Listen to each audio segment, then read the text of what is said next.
Welcome to a special episode of the G5 Hive, and boy, do we have something exciting for you all. We have a special guest joining us today. He hails from Manville High School in Houston, Texas. Last year at Texas Southern, he was all SWAC second team. He had 37 tackles, 17 of which were solos, 9 tackle for losses, 3 pass deflections, and 6 sacks. He doesn't just eat up the other team's quarterback. He also causes turnovers as he had 2 forced fumbles and an INT. And when we spoke to Ben Sorrells, he tabbed our guest as a defensive breakout player in 2025. He is 6'4", 240 pounds. He wears number 99 for the Sam Houston Bearkats. He is Cox. Welcome to the show, Keelan. Hey, how you doing this? How you doing this morning, Mr. Luke? Man, I'm just glad to be here. You know, God woke me up this morning, and I'm just blessed. So that's what I was really what I have to say this morning. So yes, sir. Well, we are happy to have you join us. Well, I guess we got to start at the beginning. Who introduced you to the game of football?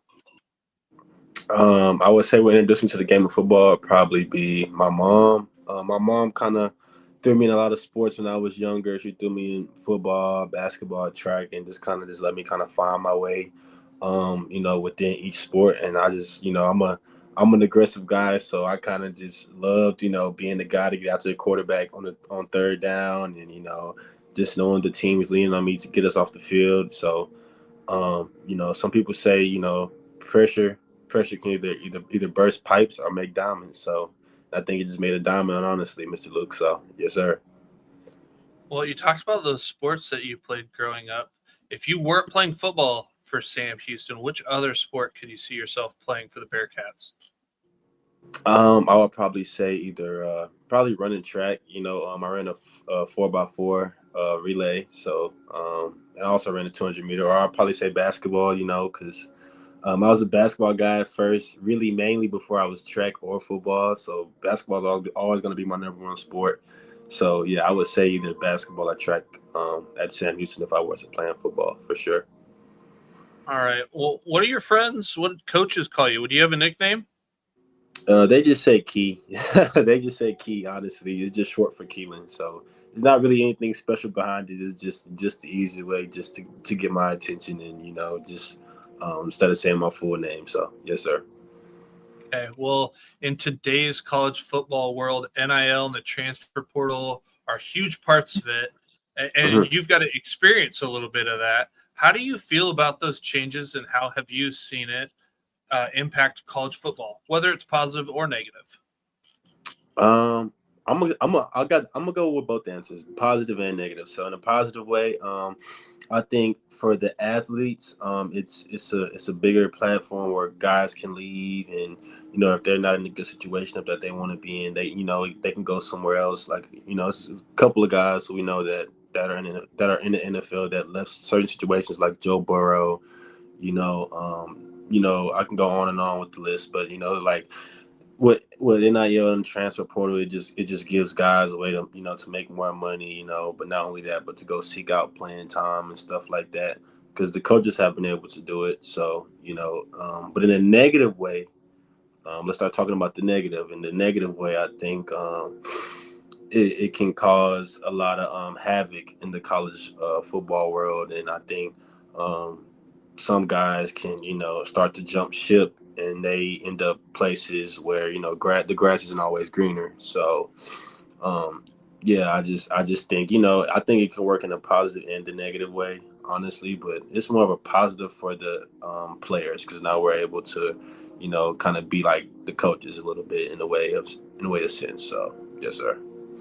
Well, you've kind of gone through the recruiting process a few different times, whether it's in high school or through the portal. What were you able to learn from your previous experiences that helped you this most recent time when you picked Sam Houston? I think what I learned the most from the previous times was probably just taking on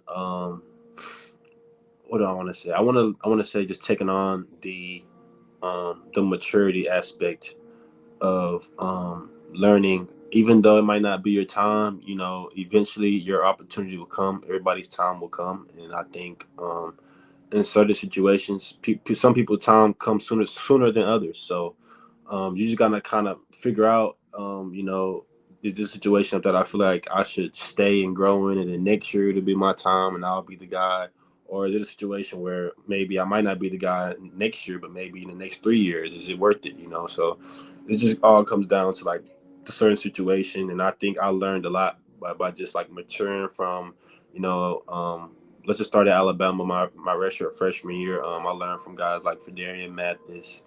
My coach is Freddie Roach, so shout out to him, man. I learned a lot from him. Just being a small fish in a big pond there, Coach Saban and everybody. So yeah, I learned a lot. I learned a lot from all of those certain different experiences, and just even when you have to take the back seat, sometimes you still kind of have to be a sponge, which is nothing wrong with that. So yes, sir.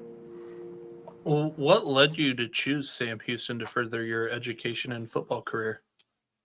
What led me to come to Sam Houston was probably just how close it is away from home. I'm a hometown guy, so I kind of wanted to stay close to home.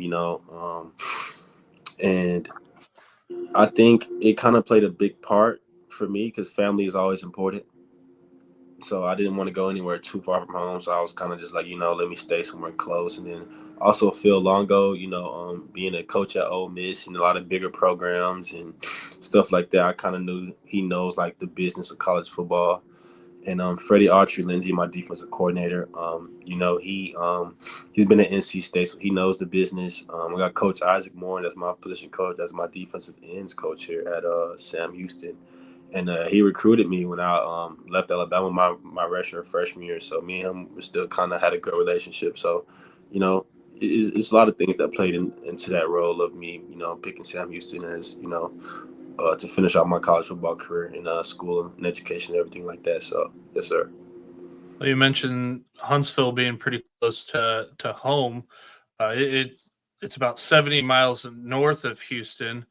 What Right. did your family think when they found out that you wouldn't have to worry about they wouldn't have to maybe travel up north a whole bunch because they could still watch you play in the hometown of Houston? As I guess our listeners don't know, the Sam Houston's going to play at Shell Energy Stadium there in Houston where the stadium gets renovated. My family was extremely excited just because they kind of know the area of St. Houston because my sister goes here. My sister just Okay. graduated in December with her bachelor's in I think it's sociology. So yeah, my sister, she still comes up here. She still hangs out with her friends. Sometimes we go to Great American Cookies together. I might take little sister, to get ice cream and cookies every now and then on the weekends when I do have time, away from workouts and meetings and practice and stuff like that. And yeah, man, this is just big for my family, and I'm really just thankful for the opportunity, because I'm still close to home. I'm not too far away. It's not a lot of things that's new. Still kind of familiar with a little bit of the air, just a straight hour drive. So, yes, sir. Hey, and shout out to Great American Cookies. I mean, we got, you know, not sponsored by us, but I mean, he's out here talking about how great your cookies are. What can we do here, Great American Cookies? Well, so Keelan, something unique is that when you transferred from Texas Southern, Hmm. you go to Sam Houston, and I mentioned about the stadium getting worked on. You potentially could have the exact same locker because Sam Houston is doing that renovation and playing there at Shell Stadium. Right. Or is there any, and that's where Texas Southern played their home games. Is there any type of advantage that you think that you have over other people by just having a knowledge of the field, the grass, the locker room, things like that?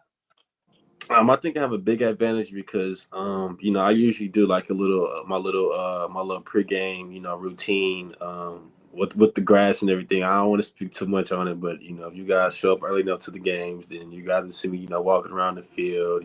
Sometimes I'll do my little pregame routine. I'll stretch. I do my pass rush stuff, stuff like that. So I think I have a really big advantage with that because I've already played on the field, all last season. So yes, sir. When you talk about that kind of routine, is there any other kind of particular you have on game days, whether that's a pregame meal or like I gotta listen to this song or artist before games? Yeah, I might turn on some NBA YoungBoy, just to get myself going, some NBA YoungBoy or maybe some Ride Wave, just just a little bit of a mix, just kind of just to try to stay calm before the games, not being too rattled, keeping my mind intact and just my spirits up, before the game. So, yes, sir. Well, at Texas Southern, you wore number 0. Sam Houston, I mentioned at the beginning, you're going to be wearing number 99. What's the story behind that? 0 to 99, big jump, or small if you're going backwards, I guess. Um, I don't know. That's not really a story behind it. I just feel like my coaches really like the number on me. So, I was just like, you know what, I'll wear big 99 for you guys. I'll be the big fella up front, doing all the dirty work. So, I don't mind it, honestly. So, yeah, but it's not really anything too much. It's not really about the number. It's about the player, you know, more than anything. So, yes, sir. What advice would you give a aspiring high school player about the recruiting process? About the recruiting process, I would say, make sure that your grades are good before you even think about football, because at the end of the day, you are a student athlete, student first. So, just making sure that your grades are up to par, and making sure that you're working out and you're also attending every camp that you can. As a junior, a senior, a freshman, a sophomore in high school, just attending every single camp and getting as many eyes as you can on you, and having your grades up, having the transcript, with you, it could take you a long way, because you never know. You might do good at a mega camp and you got 10 coaches there. Now you got, coaches might ask you, hey, we want to offer you, can we see your transcript? You pull out your phone, you got your transcript in your file. So, things can turn really, really quick if you have everything um, in par. And like I say, it's just, it's a long process with high school, with the transfer portal and everything. Now, I think a lot of high school players are kind of getting snubbed, which, it is kind of rough, but it's just the way of the college football world now. So, yes, sir. Is there a defensive end that you model your game after, or you tend to just gravitate to watching highlights of this guy at the NFL level? I would say Max Crosby. I like Max Crosby a lot. He has a lot of cross chops in his game, a lot of long arms, and I think I'm a very long guy, kind of like Max Crosby. So, I love the long arms. So, that's really who I model my game after the most. So, yes, sir. If you could pick any two defensive linemen or edge rushers to train with, learn from, watch film with, who would you pick and why? I would pick Max Crosby because just how technical he is and how deep his bag of moves is. Being able to get to the quarterback off of a cross chop, off of a long arm, or even off of a stab chop. And the second guy I would want to model my game after would probably be Von Miller, but that's because Von Miller had just such a great get off. Man, I think he has one of the greatest get offs in football in today's world. So, yes, sir. And shout out to Max Crosby, alum of Eastern Michigan, fellow G5 member. Um, Right. Yes, sir. when you watch film, watch other edge rushers, what things are you paying the most attention to? I'm paying attention to their get off. First off, because without a good get off, you can't really get to the quarterback if you're not, reacting, to the ball when the ball is snapping. Then the second thing I would say I'm paying attention to is how are they like deciding on their moves, and how are they like what's their hand placement, things like that. It's very technical when it comes down to pass rushing, because everything has to tie into everything at the end of the day. Your get off, to your hand, to your technique, to your hand placement, all of those different things. So, yes, sir. So when you're studying film and watching the offense, is there a particular thing that you're looking for when you're looking at the offensive lineman, or whether it's a quarterback that's maybe kind of telling the snaps? Oh yeah, for sure. The offensive linemen, sometimes they might be in a, if they're in a stagger stance, which means like their feet are kinda a little bit, they got one foot in front of the other and one foot back. You kind of know it's a pass set. So what we call it, we say party, party. Party in the backfield. It's time to go. Pin your ears back. It's time to go rush. So You're probably gonna get a pass hit, but if their feet are balanced, which means like they're on the same level and they're playing super heavy, then it's a run. They're stepping right at you. They're trying to, ground and pound, run the ball downhill. So you kind of pretty much know exactly like how the play is gonna come out majority of the time. With your pre-snap clues. So yes, sir. So you said play heavy. For those who don't know, because you'll hear people on the defensive line say he's light, he's light, or can you describe like what it means to be light or be heavy? To be light is whenever the offensive tackle, the offensive tackle, he's kind of up on his heels, as he's inside of his stance, which means he's getting ready to kick step, he's getting ready to pass it, stuff like that, and so you already know off the rip you have to get a good get off, you have to, you know, be able to turn that corner within 2-3 steps and make a move because the ball's gonna be coming out quick majority of the time, especially if it's a third down.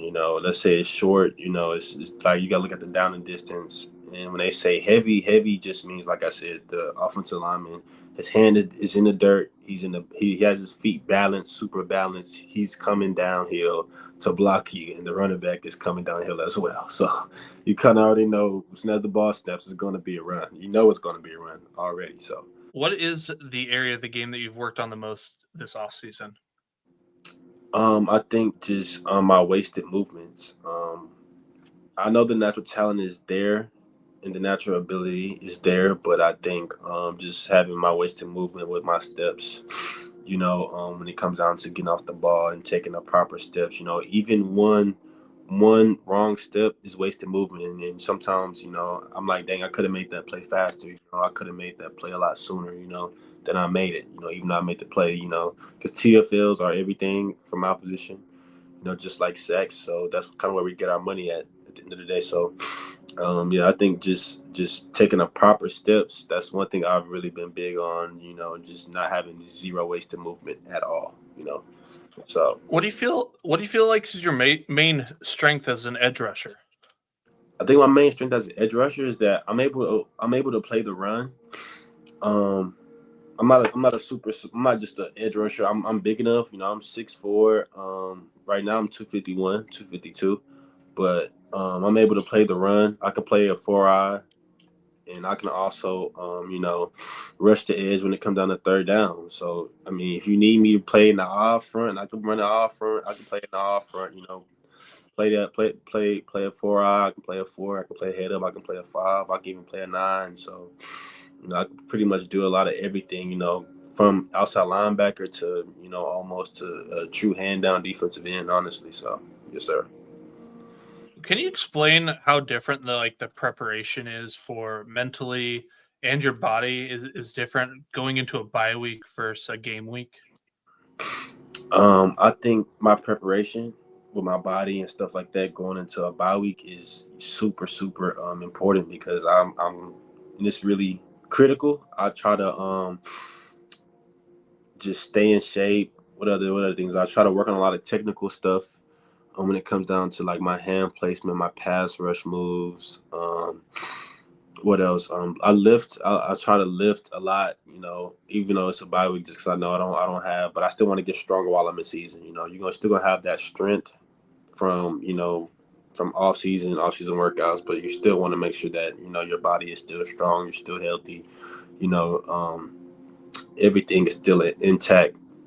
I'll probably cold tub a lot more during the bye week. I'll probably cold tub maybe 3 times, maybe 4 times a week on that week. On that week specifically, if it's a bye week. So, yeah, yes, sir. As I mentioned in the intro, Ben tabbed you as his 2025 breakout player, but we wanted to give you an opportunity to shout out some teammates. Who are some guys that folks need to know about or look out for Sam Houston here in 2025? Man, look out for that whole defensive line, man. Look out for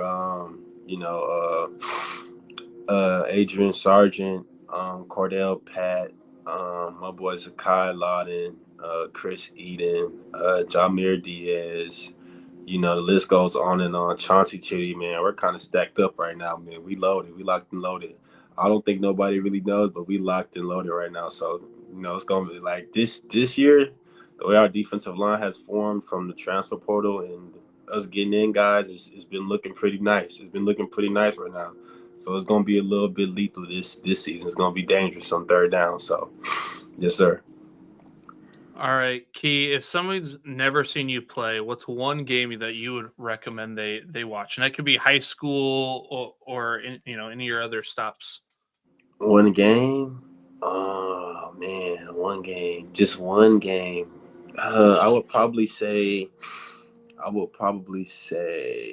Jackson State game because I had a super high PFF grade that game. I think I had like 2 or 3 sacks. So, I would say the Jackson State game last season, man. I went crazy that game, dog. I went crazy, but it was Jackson State. I kind of knew that they were, the top tier contenders in the conference. So, I really wanted to get after that game. So, yes, sir, Jackson State game for sure. Now, if you could replay one game, what game would that be and why? We play one game. I'll probably say PV&M because it was I'm from Houston in Texas. I went to Texas Southern last season. Prairie View was a rivalry game, and Texas Southern hadn't beaten Prairie View in about, I wanted to say, they said it was like 4 or 5 years or something like that. And just me being there last season, and I knew how much that game mattered to not only, my coaches and the environment and the team and everybody around me. It was just, I just kind of had a chip on my shoulder where I feel like I kind of had to, be relentless that game and really show out. And, that's just a super memorable game. My coaches were super happy. The environment, everybody was happy because it's like we finally got our get back at the rivalry school in the last 4 or 5 years. I think I had an interception, 2 sacks, something like that. But yeah, man, and then after the game, it was crazy. It was a surreal feeling, honestly. It was a surreal feeling. So yes, sir, it was really a surreal feeling. What opposing offensive player has been the toughest for you to go up against and why? The most opposing, I would say either Evan Neal when I was at Alabama, or I would say Frank Crum when I was at Wyoming. And I think Frank Crum is on the Broncos now. So yeah. I guess when you're not playing football, what do you like to do? In my free time, I kind of just like to play video games or be around my family, or sometimes even hang out with my friends. I love to eat. I love to paint. Outside at the park, sometimes I go with my sister. We go painting at the park. Just we do little stuff outside. Just stuff like that. But usually I'm not really out at parties. I don't really think I have time for that because I kind of really, really want to, make a career out of what I'm doing right now. So I don't really see myself out too much partying. Majority of the time I'm always tired, physically tired, mentally tired, just from football, with the scheduling and everything, from practice to meetings to walkthroughs and playbook, all that type of stuff. So yeah, usually I like to just, Key, I got to ask you, you said you like to play video games. Mm-hmm. Have you gotten the chance to play the EA Sports college football game? I have 25, but the new one I don't think's out yet. Yeah, I don't have the new one yet, but I can't wait to see myself in it. So, yes, right? Like how cool is that? How cool is that to get to be in a video game? No, it's super. It's a super cool experience, man. I can't wait. Honestly, it's still. I don't think I'll really believe it until I see it. So, all right. So, what are you playing on? PS5, Xbox, PlayStation 5. Yes, sir. PlayStation. What do you think your rating should be heading into the season on EA Sports college football game? I'm gonna say about a 77, 75. Just as long as I'm not under 70, I'm cool. I'll be all right. As long as I'm not under 70, I'm cool. What is your favorite defensive play call? You said you had the last year's game. What do you want to? What play call are you scheming up? On college football, or are you talking about like game? You know what? Either. Let's do either. In college football, my favorite thing to do is to run nickel dog 3 bus. And I will take the cornerback that I'm blitzing and I will play the middle. I'll play the middle of the field. So Okay. and I'll have two guys playing the seam slash the flats or whatever, and I'll just cover the middle while I have everybody else. I have some guys blitzing, so it's kind of like a bait defense, honestly, if you ask me. It's kind of like a bait blitz. It looks like a blitz, but I'll take one guy and I'll just cover the middle of the field. But I'll have my defensive ends dropping. I'll have my safeties in coverage, and then I'll just play the middle of the field. So, yes, sir. All right. Well, what's your favorite meal? My favorite meal, I would say chicken Alfredo pasta. Very simple. My mother always made it when I was younger, so it's just something very simple, something very quick. So yes, sir. That's my favorite meal. Do you have a favorite place that you like to eat at Houston or found there at Sam Houston that you like to eat at? In Sam Houston, I love Potato Shack. They have baked potatoes. You could put anything you want on your baked potato. Like when it comes down to, if you want a let's say so they have a chicken and waffle potato, and um, you can really customize it to whatever you want. Literally, like anything you can think of, they will put it on your baked potato and make it for you down here in Huntsville. So if you ever come down here, Luke, I'm gonna have to for sure take you there. And Well, yeah. I mean, Potato Shack. You hear that? I mean, you got Key getting your name out there. What can we do, Potato Shack, to get Key some sort of NIL deal or at least like some sort of combo? yeah, in Houston, I would say in Houston, my favorite food place. I like Olive Garden. I love Olive Garden. Oh, Olive Garden is simple though. Like I said, my favorite food is chicken Alfredo pasta. So that's just something I will always go to. So yes, sir. all right. If you could sit down and have a conversation with any three people of your choosing, they can be dead or alive. Who would they be? Um, what I want to talk to dead or alive. I would say Kobe Bryant, man. Kobe Bryant is such a fierce competitor, man. Like he dropped 81 points in the game. He was relentless, and I just feel like um, Kobe Bryant is for sure one of the guys I want to sit down and have a conversation with, for sure, for sure. And I think another person would be uh,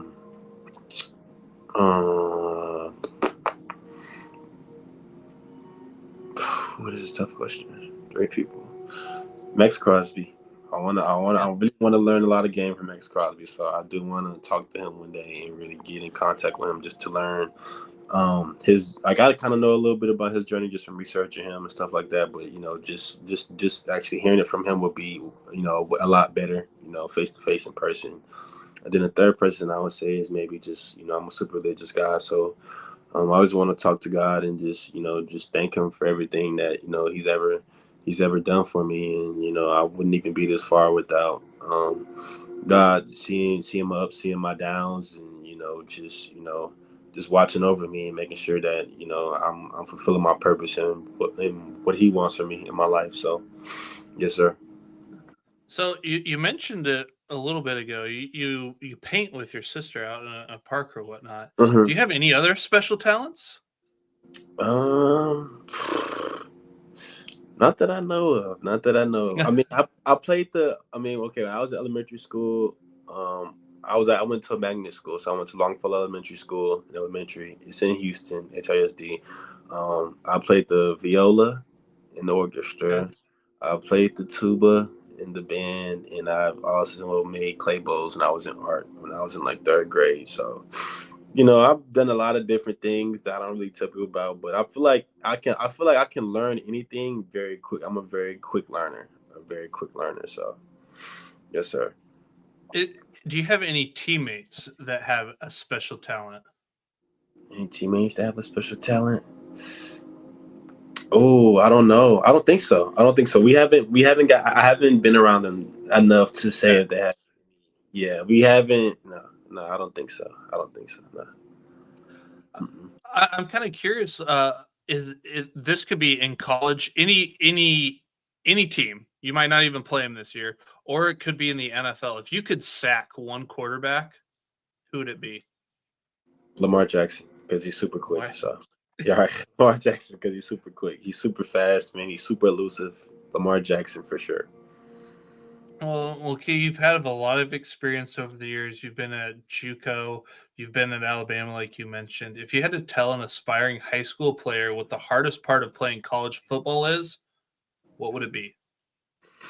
I would say the preparation of getting your body right, one, because your body has to be college football ready. It's not just, your mind and learn the playbook, but it also, of course, you have to learn the playbook and everything, stay in your playbook. So because everything's gonna be faster. Everything's faster. College football, like, you got to be able to process the formations, process what's going on, and react super quick and be able to make plays. But it's really just getting your body right first before you even get to the playbook. Your body has to be soup for college football. So that's what I would say is probably the toughest thing for the transition from high school to college, for sure. Well, Key, if folks want to support you, how can they do that? Do you have an NIL deal? Do you have some shirts, anything out there that you want to plug? I have a couple websites for my merch for the season and stuff like that. My it's like an NIL base thing on for Sam Houston. They kind of made me some shirts. So I might get it. I think 50%, 60% of the money back, but it's really like I'm not really even a guy I'm not really a big money guy when it comes down to money. I'm just blessed to be able to do what I can. Because everything I get is from God at the end of the day. So. Yeah, I kind of want. I'll plug in my link. For my NIL merch with the shirts. It's a whole collection live right now. So, yes, sir. I'll make sure to get that link, and then we can put it down at the end of the video here. So if you're listening to, you can just click that link and take you right there. A couple fun ones to get you out of here. If you had to pick any letter of the alphabet to win a fight against all the other letters of the alphabet, which letter are you picking and why? I'm choosing S, and I'm choosing S because my mom's name starts with Symmetria, and my mom was a single mother, and S stands for Superwoman, Symmetria, single mom, 3 kids. Shout out to mom. So I'm choosing S to fight against everybody else. So, yes, sir. S for the win. Mm-hmm. All right, last question. Coach Longo comes in and says, "No need for pads today, boys. Grab your running shoes. We're doing laps." Which position group does your mind immediately go to that caused this running? That caused the running on the team. Yeah. Yep. Uh, who really gets in trouble the most? I might say the wide receivers. The wide receivers, they might be the most like wild group out of they're the most interesting group. That's what I'll say. The wide receivers are by far the most interesting group on the team for sure. The wide receivers. We've asked this question to several people over the years, and it's typically DBs, and DBs will say DBs, but like this year, I've been hearing a lot more wide receivers. Wide receivers are the ones causing troubles.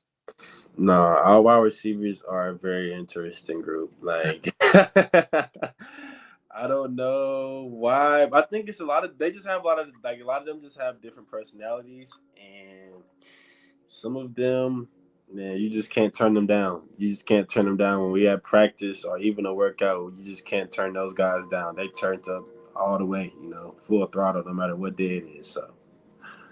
All right, Key. Well, thank you for sharing your time and the knowledge that you have. We're glad that we got to know you a little bit more, and our listeners get to know you a little bit more. It's hard with football. You got shoulder pads, you got a helmet. Basketball, you see people's faces all the time. It's easy. Football, it's a little bit harder. So I just want to say thank you for giving us an opportunity to get to know you a little bit more. Yes, sir. And I want to thank you guys as well for having me as a special guest on the G5 Hive. And I really support you guys' content and everything that you guys are doing, man. And like I said, man, I'm just blessed for the opportunity. I believe every opportunity you got to take advantage of it because you never know when you'll get the next opportunity. So you guys just keep doing what you guys are doing, man. So yes, sir. All right. Well, if you're watching this on YouTube, please hit that like and subscribe button. And if you're listening to us in podcast form, please rate and review on Spotify or Apple Podcasts. Thank you all for your support. Until the next time, we are the G55. Yes, sir.